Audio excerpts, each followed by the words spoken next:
কথা বোঝেন নাই? আমার বাবাজিরা, আমার সোনার চাঁদ বন্ধুরা, আমার সোনামণি মায়েরা বোনেরা, এখানে কোরআন আপনাকে শুনিয়ে দিয়েছে। অপশন তোমার বাকি আছে। সকালে ঘুম থেকে উঠেছে কিংবা জুমার দিনে সকালবেলা যখন সেজে গুজে গেছে, ও মায়েরা জামাটা ভালো করে কেটে দাও, লুঙ্গিটা ভালো করে পরিষ্কার করে দাও, বুঝিয়ে সুঝিয়ে স্বামীকে জুমার নামাজে পাঠিয়ে দাও। নামাজ পড়ার পরে বলে দিও নামাজে যাবার সময়, বাড়ি ফিরে আসার সময়তে একবার মায়ের কবরের কাছে দাঁড়িয়ে দোয়া করে আসবে, আব্বার কবরের কাছে দাঁড়িয়ে দোয়া করে আসবে। আমার আল্লাহ পাক শুনিয়েছেন। ও বিশ্ববাসী শুনে রেখে দে, শয়তানের তওবা করার জন্য যখন শেষ অপশন দিয়েছিলাম, যদি জীবনে কোনোদিন আদমকে সেজদা করিস নাই তো কবরে একটা সেজদা করবি, ক্ষমা করে দেবো।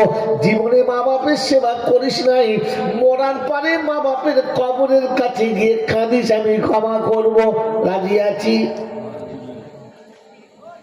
আজ পর্যন্ত কোনোদিন গেছি? কথা বলেন। আমার বাবাজিরা, আমার সোনার চাঁদ বন্ধুরা, এই সুযোগ থাকার পরে আল্লাহর ভয়তে মা বাপের কবরের কাছে যায় নাই যারা, কাদের সাথে মিল খায়? কাদের সাথে মিল খায়? এখন শয়তান যদি ওয়াক আটকাবো বলে, পারবে? বন্ধুরে, আগে আমি ঠিক করি আমি কে,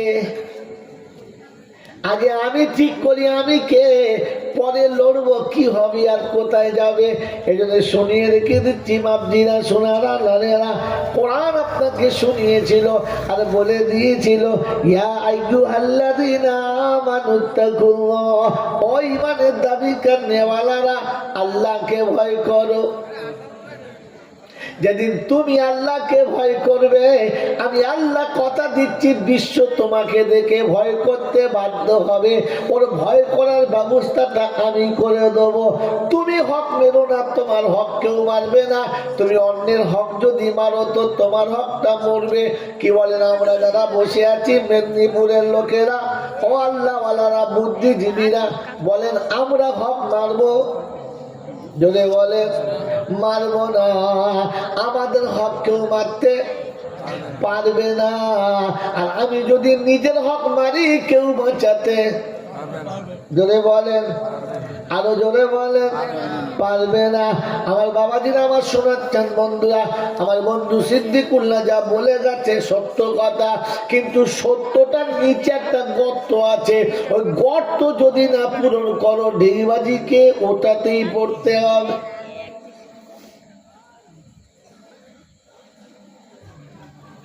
বাবাজিরা, সোনারা, নারীরা, জ্ঞানীজনেরা, সুধী মানুষেরা, আমার সোনামণি মায়েরা, বোনেরা, সত্য মরে গেছে হযরত আলী সাহেব, মোগলাহাটের জিম্মেদার। তিনি প্রায় বলতেন, ও বাবা একটা কথা বলি শোনো বাবা, আজকে সমাজে ভাদ্রে আমরা উঠে পাতিলেবুর জাত মেরে দিয়েছে। ভাদ্র মাসে কিছু আমরা পাওয়া যায়, ছোট ছোট, কিন্তু সাংঘাতিক টক। দুটো যদি হাঁড়িতে দেন না, আপনার এক ডজন পাতিলেবু ফেল। এই গুয়ে আমরা উঠে পাতিলেবুর জাত, জোরে বলে, এরকম গুয়ে মুচোমান উঠে পাতিলেবুর জাত মেরে দিয়েছে। ওই বাবাজিরা, আমার সোনার চাঁদ বন্ধুরা, এখন মুসলমানদেরকে সত্য কথা বলা যাবে না, কারণ মুসলমান এমন জায়গায় দাঁড়িয়ে আছে, সত্যিকারের মুসলমানের কোনো ভ্যালু নাই। আছে যদি দিনের কথা সত্য কথা বলতে যান, তো সঙ্গে সঙ্গে আমাদের দেশের কিছু মানুষ বলবে এরা মৌলবাদী মুসলমান, এরা গোড়া মুসলমান। কেন? ওদের করিম কি মুসলমান না? ওই তোফাজ্জেল কি মুসলমান না? বলে কেন? কি করে? সারা জীবন তোফাজ্জেল দাঁড়িয়ে মতে অসুবিধা হয় না। এ মুসলমান বলে দাঁড়িয়ে মোতা যাবে না। তোফাজ্জল তো মুসলমান, বলে হ্যাঁ মুসলমান। বলে জীবন ওর বউ কোনোদিন বরখা পরে না। আমরা সাইজ বুঝতে পারি কিরকম সাইজের মাল। এরা খালি বলে বরখা না পরে বেরোনো যাবে না, এ গোড়া মুসলমান চলবে না। ওই হিজড়েটার জন্য জাতি সর্বনাশ হয়ে গেছে। হ্যাঁ না বলে কথা বলেন না। গোটা জিন্দেগিতে এক ওয়াক্ত নামাজ পড়ে না, নাম হলো কি বলে, আমি বলবো না, বলবো, কথা বলে না, নাম হলো মোস্তফা। এর বেশি আর বলা যাবে না, বললে বলে চালাকে দেওয়ার। বাবাজি মোস্তফার নামে জীবন কাটালো, এক ওয়াক্ত নামাজ পড়ে না। আর মরার সময় বলে গেল ফেলাকটা জড়িয়ে দিবি, কাপড় কম পরে অসুবিধা। এটাকে সামনে রেখে বলেছে ওটা কি মুসলমান না। আর মুসলমান যদি না হয় তবে দেশে পড়া দেখি, না পড়াতে দেবো না। তখন বুঝতে পারছে মুসলমানের ছানা, কিন্তু হিজড়ের জন্য বাকি মুসলমানের ইজ্জত রইল না। আর বলবো না, এর থেকে বেশি বললে আমার ঝামেলা লেগে। কি যে এমনি মেদিনীপুরে ঝামেলা ভাব। হ্যাঁ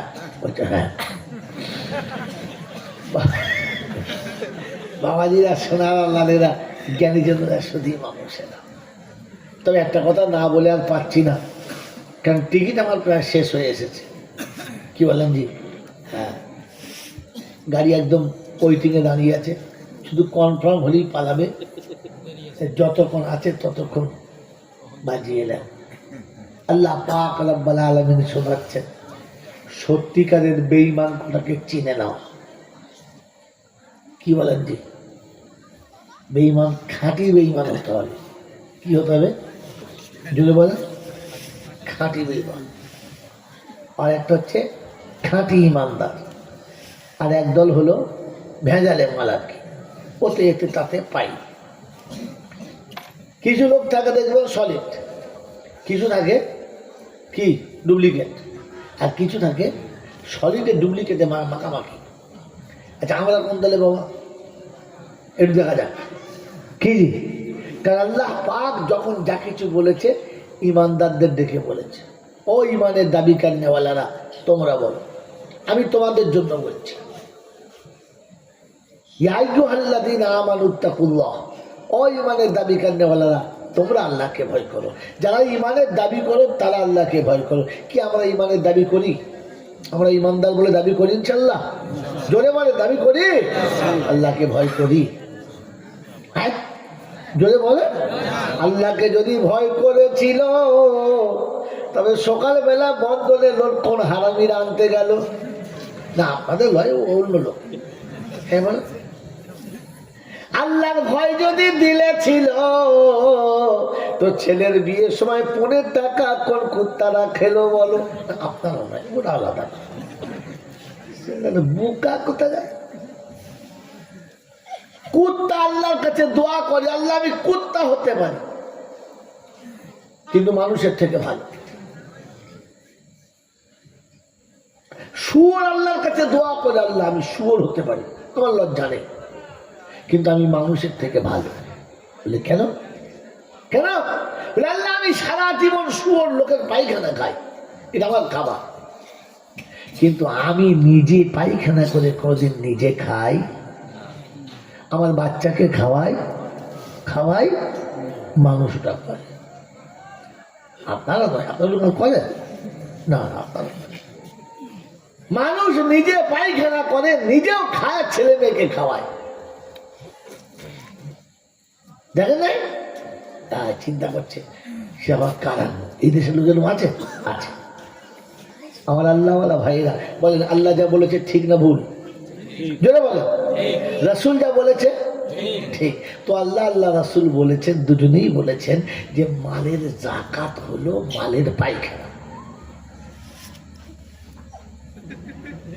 হ্যাঁ, একটা গরু জবাই করলে সব খায়, ঠ্যাং খায়, কান খায়, চামড়া খায়, মুড়ি খায়, যা আছে সব খায়, কিন্তু ভেতরের গোবরটাও খায় না। তাহলে এটা খাওয়া হারাম, এটা খাওয়া জোরে বলে হারাম। আপনার যত মাল আছে সব খাবে, কিন্তু বছরের শেষে মালের যেটা পায়খানা ওটা খাবেন না, ওটা খাবেন না, ওটা হারাম। এই জন্য ধনীর জন্য জাকাতের মাল খাওয়া জোরে বলে, তাহলে জাকাতের মালটা বার করে দিতে হবে। মালের পায়খানা গুলো জাকাত, এই জাকাত যারা দেয় না তো তারা কি খায়? পায়খানা। আর ছেলে মেয়ের কি খাওয়ায়? পায়খানা। কাঠটা ওরটা, ছি ছি ছি ছি। বাবাজি, মালের যেটা সুদ বেরোয় ওটা সুদ নয়, সুরের মুখ।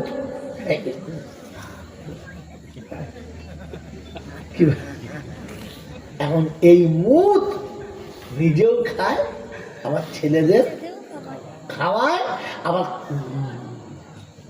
বেঁধে রেখে যায় যে আমি মরে গেলে আমার ছেলেরা খাবে। কি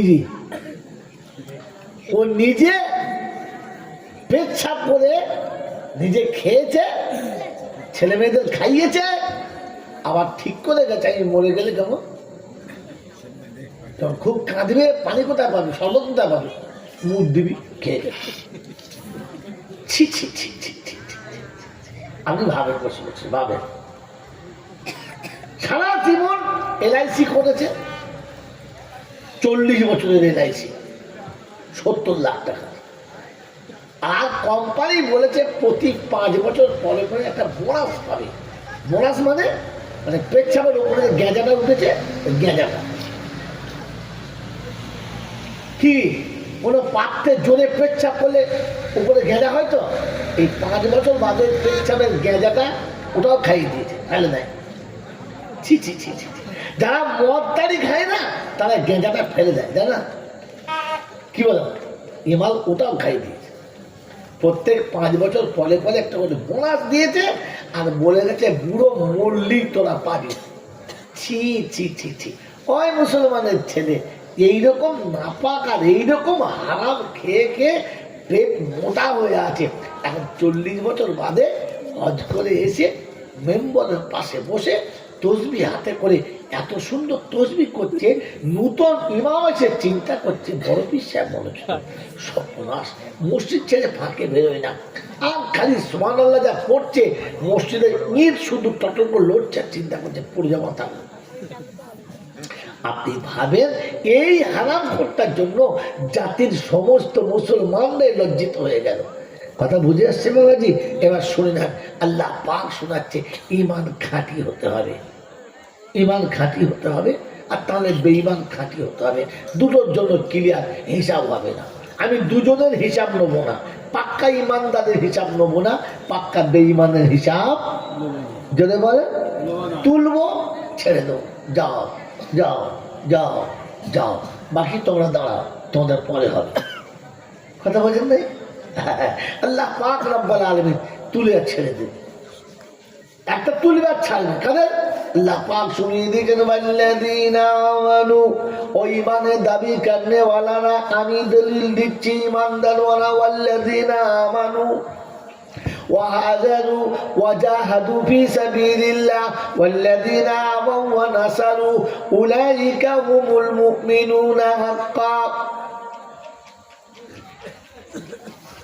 খাঁটি মুমিন তারা, আমি ডাকলে আমার ঘরে ছুটে এসেছে যারা, কাল বিলম্ব করে নাই যারা, আসার সময়তে যত বাধা আছে সব বাধাগুলো টপকে দিয়েছে যারা, চাষের সময় চাষ বাধা, শীতের সময় শীত বাধা, গ্রীষ্মের সময় গরম বাধা, যৌবনকালে যৌবন বাধা, বিয়ের পরে বিবি বাধা, জন্ম নেওয়ার পরে বাচ্চা বাধা, আর খেলাধুলার সময়তে বন্ধু বান্ধব বাধা, স্ট্যাটাস বাধা, যত রকমের বাধা সামনে আছে আমার আল্লাহ ওয়ালা ভাইরা কোরআন শুনেছে কুল ইন কানা আবাউকুম ওয়া আবনাউকুম ওয়া আজওয়াজুকুম ওয়া আশিরাতুকুম ওয়া আমওয়ালুন ইত্তানাবতুমুহা ওয়া তিজারাতান তাখশাউনা কাসাদাহা ওয়া মাসাকিনু তারদাউনাহা আহাব্বা ইলাইকুম মিনাল্লাহি ওয়া রাসূলিহি ওয়া জিহাদিন ফি সাবিলিহি ফাতারাব্বাসু হাত্তা ইয়াতি আল্লাহু বিআমরিহি। রব্বুল জালাল শোনাচ্ছে তোমাদের বাপ দাদা 14 পুরুষ, তোমাদের ছেলে মেয়ে বিবি বাচ্চা, তোমাদের টাকা পয়সা গাড়ি বাড়ি, তোমাদের ঐতিহ্য, তোমাদের সমস্ত সবকিছু, কোন বাধা যদি তোমাকে আটকে দেয়, মুসলমান কোন বাধা তুমি মানবে না, সব টপকে দিয়ে তোমাকে চলে যেতে হবে। এখানে যদি তুমি আটকে যাও খোদার গজবের অপেক্ষা করো। সন্তান ঘরে থাকবে, সন্তানের কাছে লাঞ্ছিত হবে, পয়সা তোমার ঘরে থাকবে, তোমার পয়সা তোমার বিপদের কারণ হবে, তোমার স্ট্যাটাস তোমার কাছে থাকবে, তোমার স্ট্যাটাস তোমার বিপদের কারণ হবে, তোমার দুনিয়ার সব মাল তোমার কাছে থাকবে, তোমার মাল তোমার বিপদের কারণ হবে।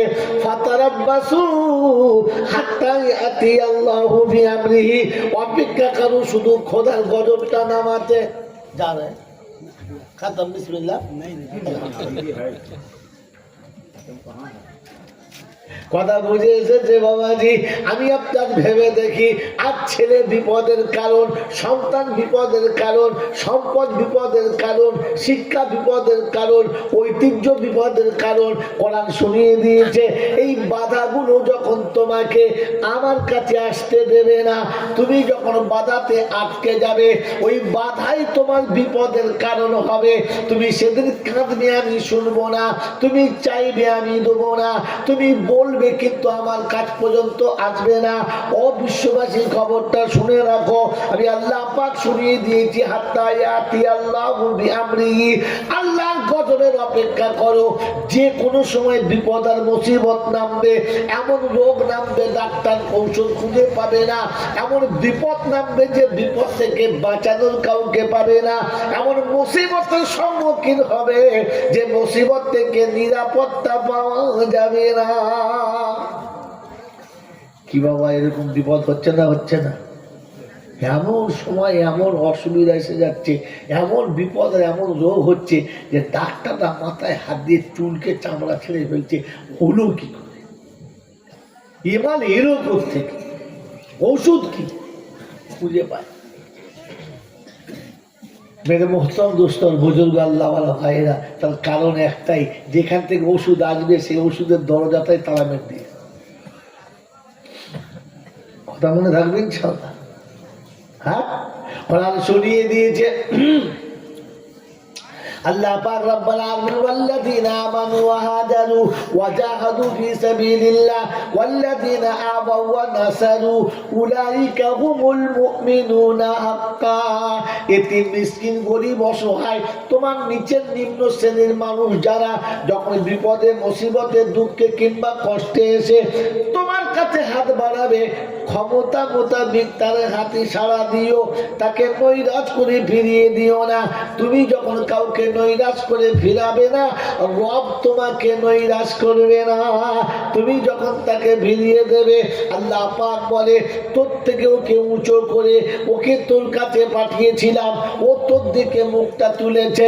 তুই যখন ফিরিয়ে দিলি, তুই যখন আমার দিকে মুখটা তুলবি, আমি মুখটা ফিরিয়ে নেব। কি গো বাবাজি, আগে দোয়া করলে কাজ হতো, এখন আর হচ্ছে? আগে পানি টানি না বলে দোয়া করলে পানি হতো, এখন দোয়া করলে যে মেঘ আছে মেঘকে দেয়। কি আগে ফাঁকা আকাশের তলায় দোয়া করলে পানি হতো, এখন মেঘ দেখে পানি করলে বার হয়ে দেখে মেঘটাই পানি। মেঘ চিন্তা করছে খোদার গজব নামবে, আমি কেটে পড়ি। হ্যাঁ বাবাজির আমার সোনার চান বন্ধুরা, এখানে শুনে কামাতা দিন তু দানো জয়সা কারোগে ওয়াইসা ভরোগে ইনহামতি দুনিয়া আলহামতি সামা। তুমি পৃথিবীর জমিনের প্রতি যখন রহম করবে, আসমানওয়ালা তখন তোমার উপরে রহম করবে। তুমি যখন জমিনের উপরে রহম করবে না, উপর থেকে রহমত ফয়সালা হবে। আল্লাহ পাক শুনিয়ে দিয়েছে ওয়াল্লাযিনা আমানু ওয়া নাসারু, এরকম এতিম মিসকিন গরিবকে যখন কোলের কাছে বসাবে, আল্লাহ রহমতের কোলের কাছে তুমি জায়গা পাবে। রব্বে দুল্লানা উলাইকা হুমুল মুমিনুনা হাক্কা, এরা হলো খাঁটি মুমিন। আল্লাহ এরকম হলে তুমি কি দেবে? তো কোরআন হচ্ছে লাহুম মাগফিরাতুন, ওদের জীবনে যত গুনাহ হয়ে গেছে আমি আল্লাহ আমার করুণা দিয়ে ক্ষমা করে দেবো। তোমাকে আর বেউ করে তওবা করতে হবে না, আল্লাহ এমনি কেটে দেবে। লাহুম মাগফিরাতুন, বলে আল্লাহ পাস এইটুকু শেষ? বলে না, আরো আস ওয়ারিজকুন কারীম, আমি আল্লাহ ইজ্জতের খাবার দেবো, ইজ্জতের রুজি দেবো। কিসের রুজি? সম্মানের সঙ্গে রুজি দেবে। আর পৃথিবীতে রুজি পাচ্ছি, আর বাপ বেটার কাছে রুজি পাচ্ছে, সম্মানের সাথে না অসম্মানের সাথে। আর স্বামীর কোলের কাছে বিবি আছে, কিন্তু যেটুকু পাচ্ছে লাঞ্ছনার সাথে, সম্মানের সাথে।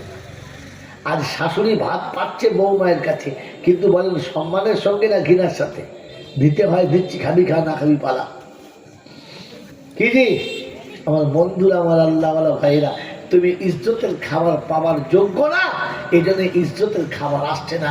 গরু ছাগলের মতো আসছে, পৃথিবীর জন্তু জানোয়ারের মতো আসছে।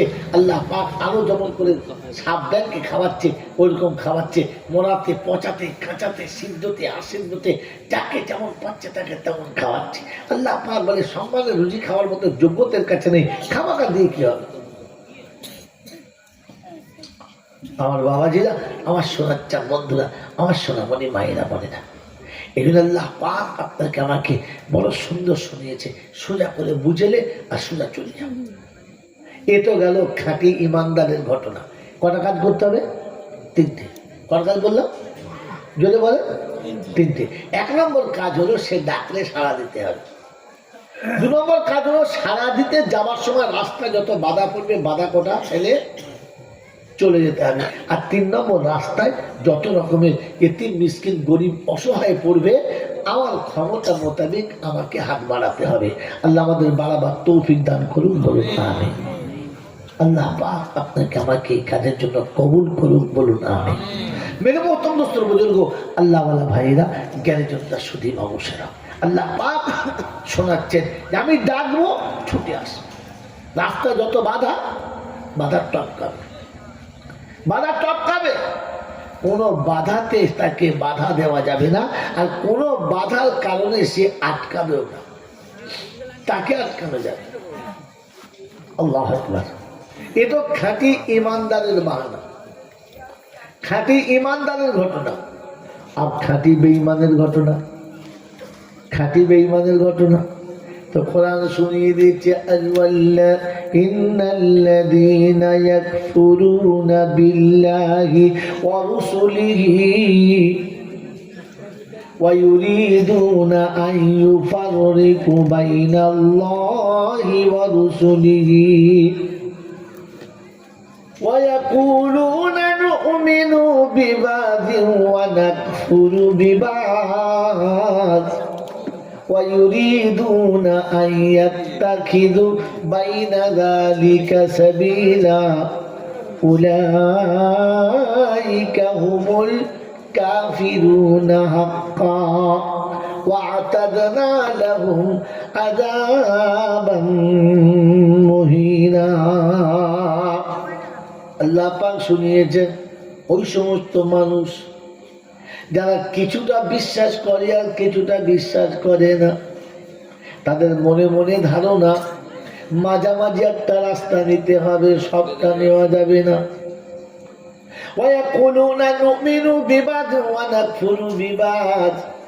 তারা প্রকাশ্য লোকের কাছে বলে, বাবা যা বলেছে কোরআন হাদিস ঠিক, কোনোটা ভুল না। তবে যা সময় চলছে, যা অবস্থা চলছে, এই সময় এই অবস্থাতে সবটা মানা যাবে না। তবে সবটাই একেবারে এনকারও করি না। ছেলের মুচোমানি দেব, তবে নামটা মুচোমানের মতো রাখবো না। কারণ প্যান্ট খুলে কেউ দেখবে না, দেখবে না। নাম শুনবে কি? বলে নাম হলো পটল। কোন শালা বুঝবি লুঙ্গি তোর? তবে তবে বুঝতে পারবি।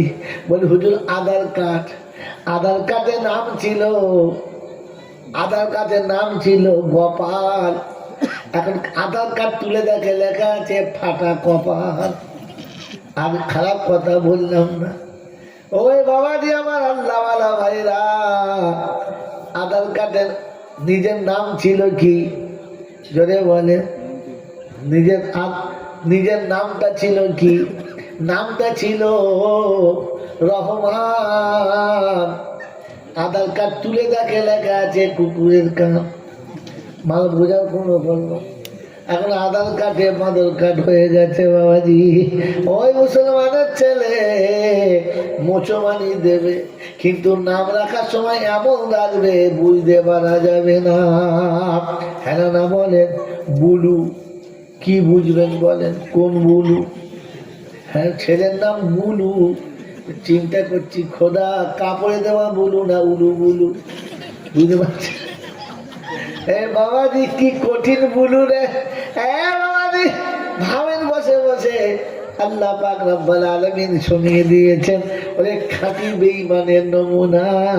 বললে হুজুর বিয়ে পড়াবো মৌলবি দেখে, তবে মাথায় কাপড় কোনোদিন দেবে না। আর আজান হলে পেচ্ছাপ করে চলে আসবে, লুঙ্গি কোনোদিন ধুইবে না। এটা মুসলমানের। যদি বলেন আমার আল্লাহওয়ালা ভাইয়েরা, জ্ঞানীজনরা, শুনি মানুষেরা শুনি ভাইয়া কোনো নানু মেনু বিবাদ পুরো বিবাদ। ওই বাবা অস্বীকার করবো না, ঈদের নামাজ অবশ্যই পড়ি, ঈদের নামাজ কাজা করবো না। তবে 5 ওয়াক্ত পড়া আমার দ্বারাই সম্ভব না। আমি একটা চাকরি করি, আমি একটা পজিশনে থাকি, আমার একটা বড় লেভেল আছে। হ্যাঁ না, আমি নবান্নর ভিতরে থাকি। ওই নবান্নর ভিতর জঘন্য কাজ করা যাবে না। আমার বাবাজি, আমার সোনার চাঁদ বন্ধুরা, রাব্বে চলে যাবে নিমো খারাপ, এরা ওরা নিমো খারাপ। ওই নবান্নে যাওয়ার যোগ্যতা আমি দিয়েছি, তাই গেছিস রে বোকা। তা না হলে নবান্ন তোর বাপ 14 গোষ্ঠী জায়গা পেত না। ওরে মুসলমানের ছেলে, দিল্লির পার্লামেন্টে বসে বসে আল্লাহকে ভুলে গেলে। আমার আল্লাহ পাক বলে আমি যদি না চাইতাম তোকে দিল্লির ট্রেন সাফ করানো করতাম, তোকে দিয়ে ইঞ্জিন ভ্যান চালানো করতাম, তোকে দিয়ে পায়খানা সাফ করে মেথরের বাচ্চা করতাম রে। আমি তোকে পছন্দ করেছি। তোর মায়ের পেটে যত প্রোডাকশন হয়েছে সব কটা পড়ে আছে, শুধু তোকে নিয়ে গেছি। তোর আক্কেল শরম এখনো হলো না। তোর বাপ জীবনে পঞ্চায়েতে কাপ ধোয়ার চাকরি পাই নাই, তোকে পার্লামেন্টে বসিয়েছি। এরপরে আমাকে কি করে ভুলে গেলি? আমার বন্ধুরা, আমার আল্লাহওয়ালা ভাইয়েরা, জ্ঞানীজনরা, শুধু মানুষেরা, ও আমার লোকের কাছে বলে আমি একটা পার্লামেন্টে চাকরি করি, ওইখানে হব্য জব্য পড়া যাবে না। আল্লাহ পাক বলে চোখ দুটো খালি একবার আমাকে ফিরিয়ে দে। কোন শালা তোকে চাকরি দেয় একবার দেখছি। একবার খালি আমার চোখ দুটো ফিরিয়ে দে। মোড়ের মাথায় ভিড় করে খেতে হবে রে হারাম কর। তোকে আর পার্লামেন্টের চাকরির গরম দেখাতে হবে না। শুধু ঠ্যাং দুটো আমার ফিরিয়ে দে। আমি আল্লাহ দিয়েছি, আমার ঠ্যাং দুটো ফিরিয়ে দে। যদি ঠ্যাং দুটো ফিরিয়ে দিস, তাহলে সরকারি মিউনিসিপাল গাড়িতে যে তোকে তুলতে হবে, এমনি গাড়িতে তোকে কেউ তুলবে না। এরপরে আল্লাহকে ভুলে গেলে কি করে? আল্লাহ পাক শোনাচ্ছে এমনি যাদের ধারণা নামটা রাখবো না, তবে মোচমানি দেবো, বিয়ে মৌলবি ডেকে পড়াবো, তবে জীবনে বিসমিল্লাহ বলে ভাত খাবো না। এরা হলো খাঁটি বেঈমান, ভেজাল বলো না। উলাইকা হুমুল কাফিরুনা হাক্কা, এরাই হলো খাঁটি মাল। ওয়াতাবনা লাহুম আযাবান মুহিনা, এদের জন্য আমি আল্লাহ সব থেকে বড় কঠিন আযাব রেখেছি। ও তেরো বেকার বাবাজিরা, এইরকম সমাজে মানুষ যারা মরে গেলে কলমাখানি দিয়ে কি করবে তারা? মৌলবীরা দোয়া করে কি করবে রে বাবারা? আমার বন্ধুরা, আমার আপনারা আল্লাহওয়ালা ভাইরা, এগুলো শুনিয়ে দিচ্ছে ওয়াতাদনা লাহুম আযাবাম মুহিনা, এদের জন্য খাঁটি আযাব রেখেছি। আল্লাহর কাছে দোয়া করি, রব্বানা আমার নাম শুনলে যেন মুসলমান মনে হয়, আমার জামা কাপড় দেখে যেন মুসলমান মনে হয়, আমি খেতে বসলে প্লেট দেখে যেন মনে হয় মুসলমানে খেয়েছে, গরু ছাগলে খেয়েছে এমন যেন ভাবে না। আমার বন্ধুরা, আমার আল্লাহওয়ালা ভাইরা, আমার জ্ঞানীজনেরা, বুদ্ধিজীবীরা, আমি মুসলমানের ছেলে, আমি ঘুমিয়ে উঠে গেলে আমার বিছানা দেখে যেন মনে হয় মুসলমান শুয়েছিল, আমার বিছানা দেখে ভাবে না কোনো গরু ছাগলে শুয়ে গেছে, মানুষ এখানে শুয়েছিল না। কি গো বাবা, চেনা যায়? হ্যাঁ আমার বন্ধুরা, আমার আল্লাহওয়ালা ভাইরা, আমার সোনামণি মায়েরা, বোনেরা, আমার বুদ্ধিজীবী বাবাজিরা, আজকে শুনিয়ে দিয়ে চলে গেলাম এতটা রাতে। তাই শুনছেন তানসুরুল্লাহ ইয়ানসুরুকুম ওয়া ইউসাব্বিত আকদামাকুম। আল্লাহ পাক বলে, বান্দা তুমি যদি আমার দিনে সাহায্য করো তো আমি আল্লাহ তোমার সাহায্য করব, তোমার কদম দুটো মজবুত করে দেবো। ও মুসলমানের ছেলে, তোমার কদম যখন মজবুত হবে, দুশমন তোমাকে টলাতে পারে না, দুশমন তোমাকে ফেলতে পারে না। যার কদম দুটো খোদা মজবুত করে দেয়, পৃথিবীর কোনো ক্ষমতা তাকে হেলাতে পারে? বললে হুজুর গল্প তো বললেন, একটা নমুনা আছে আপনার কাছে? আল্লাহর নবী সাল্লাল্লাহু আলাইহি ওয়াসাল্লামকে মক্কা থেকে আবু জেহেল কোনোভাবে তাড়াতে পারছে না, তো চিন্তা করছে ছলে বলে কলে কৌশলে যেমন করে দেশ ছাড়া করতে হবে, কারণ এ দেশে থাকলে আমাদের আর টিকতে দেবে না। কথা বুঝতে পারছেন বাবা? বুঝতে পারছেন? তো চিন্তা করছে কি করা যায়। একদিন শুনিয়েছে, শোনো মুহাম্মদ, তুমি তো আমাদের কথা শোনো না, কাল সকালে তোমাকে কুস্তির ময়দানে লড়ে জিততে হবে, যদি জিততে পারো তাহলে বুঝবো তুমি ঠিক থেকে যাবে, আর যদি হেরে যাও তাহলে মক্কা থেকে তোমাকে চলে যেতে হবে। আচ্ছা, যুদ্ধের সাথে ধর্মের কি সম্পর্ক? কিন্তু কোনোভাবে তাড়বো, কথা বুঝতে পারছেন না, কোনোভাবে তাড়বো, এটাই হচ্ছে ফিকির। এই চিন্তা করে আল্লাহ নবী বললেন, হ্যাঁ তাই হবে। কার সাথে লড়বে? আবু দুজানা। গোটা মক্কার মানুষের লোম ঠাড়ো হয়ে গেছে, এ কি করলো, এ কি সর্বনাশ, আবু দুজানার সঙ্গে? এটা তো অন্যায়। কেন? আবু দুজানা বিখ্যাত একজন কিলিয়ে যায় রে, দেখ কার কিলিয়ে পালিয়েছিলেন, কিলিয়েছে কি? হ্যাঁ ও আটাটা, যা বাবা যা, অনেকগুলো বাচ্চা আছে, খাবো যা। বাবাজিরা, সোনারা, লালেরা, জ্ঞানী যোগীরা, সুধী মানুষেরা, আবু দুজানা হলো মক্কার সব থেকে বড় একজন কুস্তি লড়াইকার মানুষ, লড়াকু, এবং শুধু লড়াকু নয়, গোয়ারও বটে। ওর সাথে যে লড়বে তাকে সুযোগে পেলে তুলে এমন কাটাড়বে কানুনের বাইরে, মানে হয় মরে যাবে, আর তাহলে বেঁচে থাকলে সারা জীবন অচল হয়ে যাবে, আর লড়তে পারবে না। এরকম একজন গোয়ার, কোনোদিন কারোর কথা শোনে নাই, কত ক্ষমতার মালিক, স্বজনে কিল মারলে পাথর পর্যন্ত ভেঙে যায়, এরকম ক্ষমতার মালিক। আল্লাহ নবী একেবারে বাচ্চা ছেলে তার সামনে বলে ফেলেছেন, হ্যাঁ ঠিক আছে তাই লড়ব। এই খবরটা যখন মক্কায় গড়িয়ে গেছে, আল্লাহ নবীর সব থেকে ভালোবাসার চাচা আবু তালেবের শুনে তো বাস চোখ দাঁড়িয়ে গেছে। এ কি করেছে বোকা ছেলেটা, আমাকে জিজ্ঞাসা না করে হ্যাঁ বললো কেন? কি করা যায়? সন্ধ্যাবেলা খবরটা শুনে পা পা পা পা পা পা করে আগিয়ে গেছে আল্লাহ রাসূলের ঘর পর্যন্ত। ঠিক সে সময় আল্লাহ নবী সাল্লাল্লাহু আলাইহি ওয়াসাল্লাম সারা দিনের মেহনতের পর উম্মতের দুয়ারে দুয়ারে কালেমার দাওয়াত নিয়ে মেহনতের পর সন্ধ্যায় বাড়ি ফিরে ক্লান্ত শুয়েছে। আর আম্মা জান খাদিজাতুল কুবরা রাদিয়াল্লাহু তাআলা আনহা আমার রাসূলের মোবারক মাথার উপরে হাত দিয়ে মেসেজ করছে যে আল্লাহ রাসূল একটু আরামে ঘুমাবে, শরীরটা ফ্রি হবে। আল্লাহ রাসূলের ঘুমানোর ব্যবস্থা করছে। দরজার কাছে আওয়াজ দিয়েছে, কে? তো নিচে থেকে ডাকছে, মুহাম্মদ ঘরে আছো? আওয়াজ শুনে বুঝতে পেরেছে চাচা। তো আমাদের খাদিজা বলছে, আপনি আরাম করুন, আমি যাচ্ছি। টুকটুক টুকটুক করে দরজার কাছে এসে বললেন, চাচাজি কিছু বলবেন? বলে, মুহাম্মদ আছে? বললে, হ্যাঁ। একটু ডেকে দাও না মা, খুব দরকার। এই ডেকে দাও না মা দরকার বলা কি পিছনে আল্লাহ রাসূল এসে দাঁড়িয়ে গেছে। চাচা কিছু বলবেন? বলে, কি শুনলাম তোমার জন্য? বলে, কি?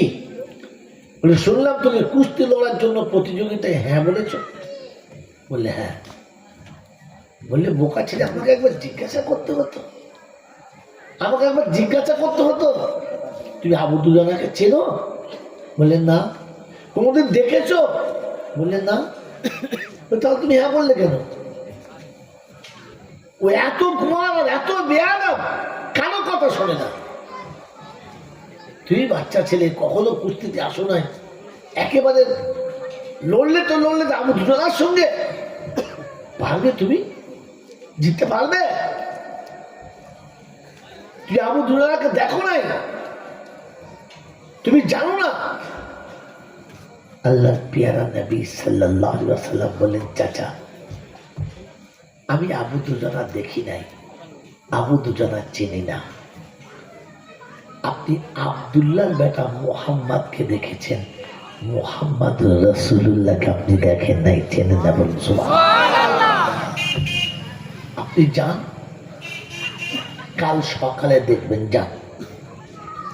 আবু তালেব তবু যাচ্ছেন, বলে যাচ্ছে, বাপ যেটা করিস ভেবে করিস। বড় বিপদের মুখ থেকে কমপক্ষে অল্পেতে বেঁচে যাওয়া ভালো, যুদ্ধের ময়দানে না যাওয়াটাই ভালো। লোকে হয়তো কিছু কথা বলবে, কিন্তু প্রাণে বাঁচা যাবে।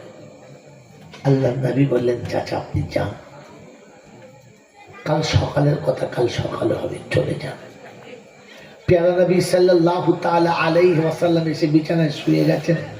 আম্মা জান খাদিজাতুল কুবরা সেই সেবা, সেই ভালোবাসা, তিনি মাথায় হাত বুলাচ্ছেন, রাসূলের চেহারার দিকে তাকিয়ে আছেন, চোখ দিয়ে পানি টক টক টক টক করে পড়েছে।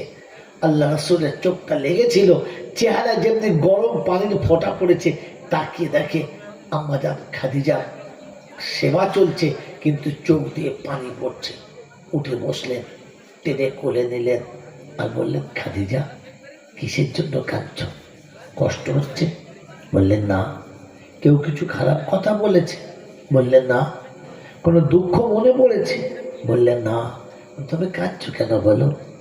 বললেন, ইয়া রাসূলুল্লাহ, ইয়া হাবিবাল্লাহ, একদিন আমি মক্কায় ব্যবসায়ীদের রানী ছিলাম। তাই ব্যবসায়ীদের রানী হওয়ার কারণে বহু অনুষ্ঠানে আমাকে যোগ দিতে হতো, বহু অনুষ্ঠানে আমাকে যোগ দিতে হতো। ইয়া রাসূলুল্লাহ, ইয়া হাবিবাল্লাহ, অনেক কুস্তির আসরে আমি চিফ গেস্ট হয়ে গেছি।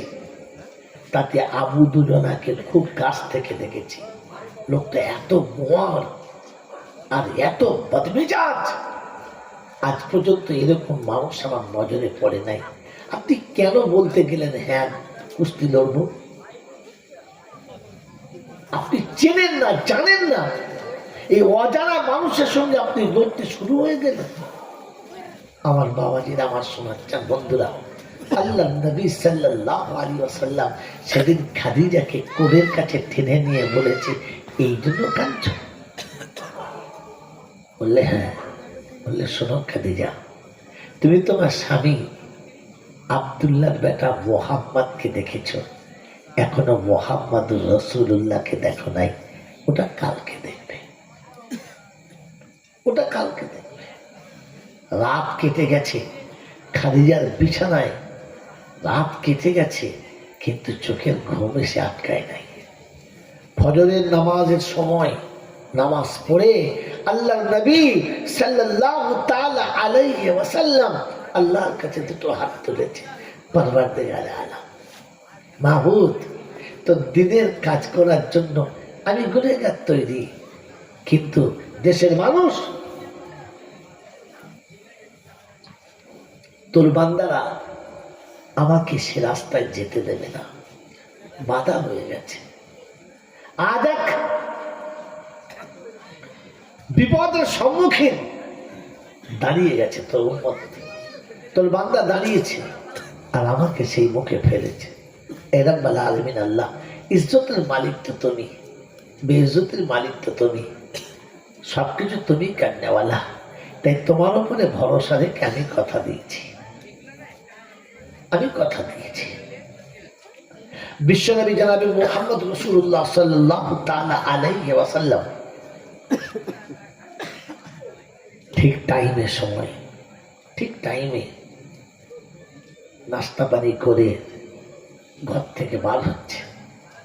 আম্মাজান খাদিজাতুল কুবরা দরজা পর্যন্ত আগিয়ে দিয়েছেন, তাকিয়ে আছেন আল্লাহ রাসূলের দিকে, চোখ ভরা পানি নিয়ে, বুক ভরা ব্যথা নিয়ে আল্লাহর কাছে হাত তুলেছে। আল্লাহ, তোমার হাবিব চলেছে, আমি গুনেহগার, তোমার কাছে হাত তুলেছি। আল্লাহ, তুমি তোমার হাবিবের হেফাজত করে নিও, তুমি তোমার হাবিবের হেফাজত করে নিও। আমার বন্ধু, আমার আল্লাহ বড় ভাইরা, খাদিজার দোয়া, রাসূলের আল্লাহর কাছে চাওয়া, দুটোই মকবুল। আল্লাহর নবী যখন পা পা করে চলেছে, তো আল্লাহ পাক শোনাচ্ছে, জিবরাইল বলে, লব্বাইক লব্বাইক ইয়া রাব্বি লব্বাইক। তৈরি? জিবরাইল, আমার হাবিব যাচ্ছে, একটু খেয়াল রাখিস, আমার হাবিবের পদযুগলকে একটু মজবুত করে দিস। জিবরাইল শুনছে, রাব্বি আল্লাহ, শুধু আপনার ইশারাটাই যথেষ্ট ছিল, আপনি যখন বলে দিয়েছেন, বাকিটা এবার আমার হাতে ছেড়ে দিন। পেয়ারা নবী সাল্লাল্লাহু তাআলা আলাইহি ওয়াসাল্লাম পা পা করে মক্কার ময়দানে চলেছে, কাবা সাহানের সামনে এসেছে, হাজারো মানুষ চারিদিকে কাতার বেঁধে দাঁড়িয়ে আছে। আজ আবু দুজনার সঙ্গে যুদ্ধ হবে মুহাম্মাদের, দেখতে হবে কে হারি আর কে জেতে। যদি হেরে যায় মুহাম্মদ মক্কা ছেড়ে চলে যাবে, আর যদি আবু দুজনা হেরে যায় তো তাহলে বিশ্বে রেকর্ড হয়ে যাবে যে আবু দুজনার মতো মানুষকে মুহাম্মদ হারিয়ে দিয়েছে। আবু জেহেল ওদিকে উলঙ্গ নারী নিয়ে এসে, নর্তকীদের নিয়ে এসে আনন্দের মেলা বসিয়েছে, শরাব পান করছে আর মেয়েদেরকে নাচাচ্ছে, আর বলছে আজ আমাদের দুশ্মন বিদায়, আজ মুহাম্মদকে মক্কা ছেড়ে পালাতে হবে, আজ তাকে আটকাবার কেউ থাকবে না, আজ তাকে বিদায় নেওয়ার জন্য চরম ষড়যন্ত্র করেছি, যেখান থেকে সে রেহাই পাবে না। আবু দুজনাকে এত তাতিয়েছে আর এত বেশি তাকে উপসেছে যে আবু দুজনা সে একেবারে গন্ডারের মতো মাঝে মাঝে হুঙ্কার ছাড়ছে, আর সেই নর্তকীর দিকে তাকিয়ে বলেছে, সব তোর, খালি যুদ্ধে জয়ী হয়ে একবার দেখা, সব তোর। আবু দুজনা সেই মেজাজ নিয়ে দাঁড়িয়ে আছে, হাজার হাজার মানুষ চারিদিকে ঘিরে গেছে। পেয়ারা নবী সাল্লাল্লাহু আলাইহি ওয়াসাল্লাম যখন সামনে গিয়ে পৌঁছেছে, তো আবু তালিব বলছে, বাবু একবার ভেবে দেখ, এখনো সময় আছে, পারবি তো, পারবি তো? বললে কেন?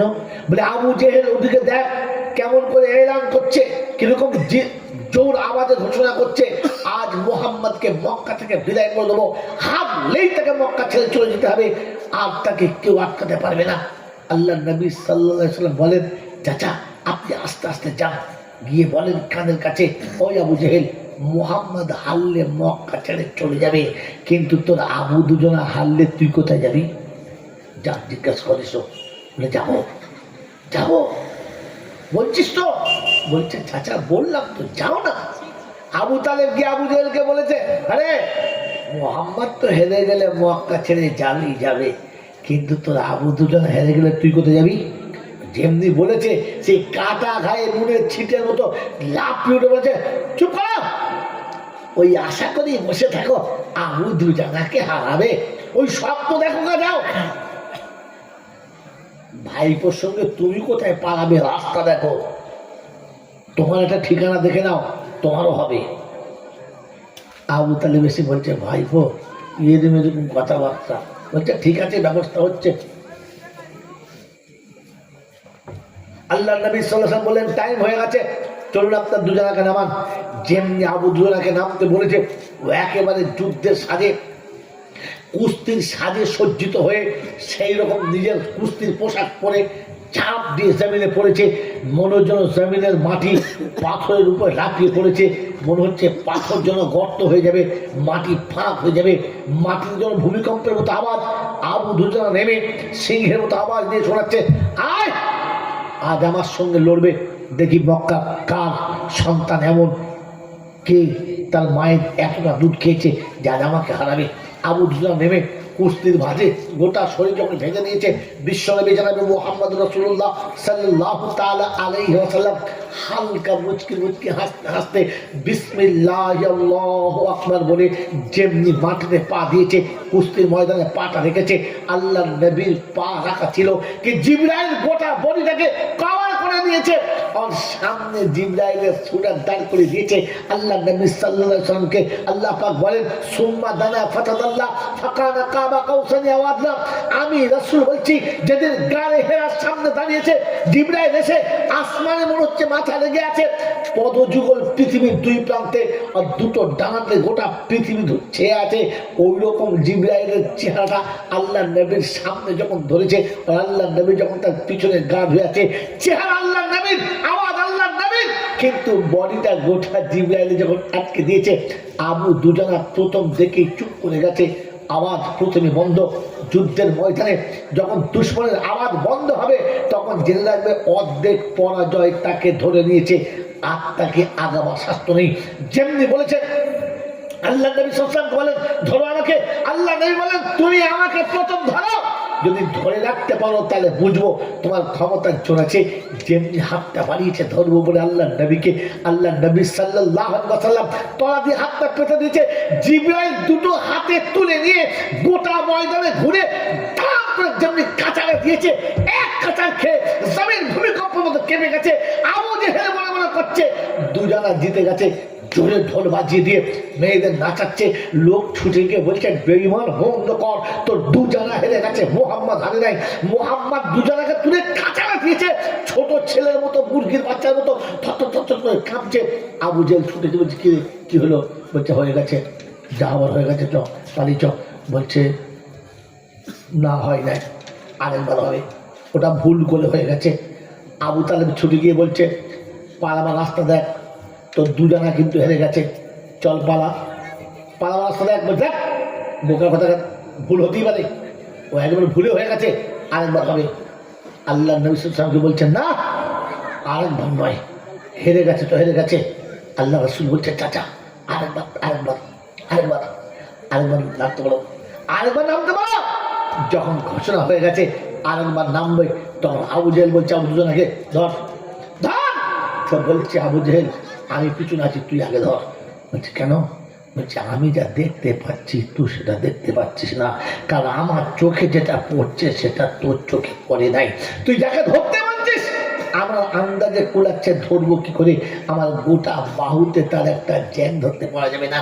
মেরে মহতম দোস্ত বুজুর্গ, আল্লাহওয়ালা ভাইরা, জ্ঞান সুদী ভাষা, আল্লাহ নবী সাল্লাল্লাহু আলাইহি ওয়াসাল্লাম ঘাড় ধরে ঠ্যাং ধরে কুত্তার বাচ্চার মতো ঝুলিয়ে যখন নিয়ে চলেছে, তো তখন আবু জেহেল বলছে, মুহাম্মদ আমাকে ফেলিস না, আমাকে ফেলিস না।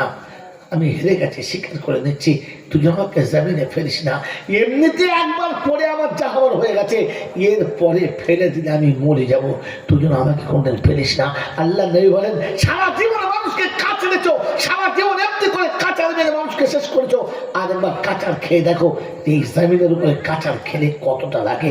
সেদিন আবু দুজানা থরথর করে কেঁপে চার বলেছে, না রে, আমাকে আর মারিস না, বুড়ো হয়ে গেছি, শেষ সময় আমার আর মার খাওয়ার মতো শরীর নেই, আমাকে মারিস না। মেরে মতন দোস্ত বুঝল বলে, আমার নবী আমার দিনের সাহায্য করার জন্য রাত দিন সমান করে দিয়েছে, জীবন আর যৌবন সমান করে দিয়েছে। মায়ের কোল থেকে শুরু করে আজও পর্যন্ত সমানে মেহনত করে চলেছে দিনের সাহায্যের জন্য। নবী আগে এসেছে, আমি আল্লাহ পাক আমার নবীর সাহায্যের জন্য আমার জিবরাইলকে পাঠিয়ে দিয়েছি। আমার বন্ধুরা, আমার আল্লাহ ওয়ালা ভাইরা, আল্লাহ পাক শোনাচ্ছেন, ফাসিরু ফিল আরদি, পৃথিবী ঘুরে দেখো, নমুনা রেখেছি। ইন তানসুরুল্লাহ ইয়ানসুরুকুম ওয়া ইউসাব্বিত আকদামাকুম। আমি আল্লাহ পাক যে আমার দিনের সাহায্য করবে, আমি তার সাহায্য করব, আর পৃথিবীতে তার পদযুগলকে মজবুত করবই করব। সেজন্য বন্ধু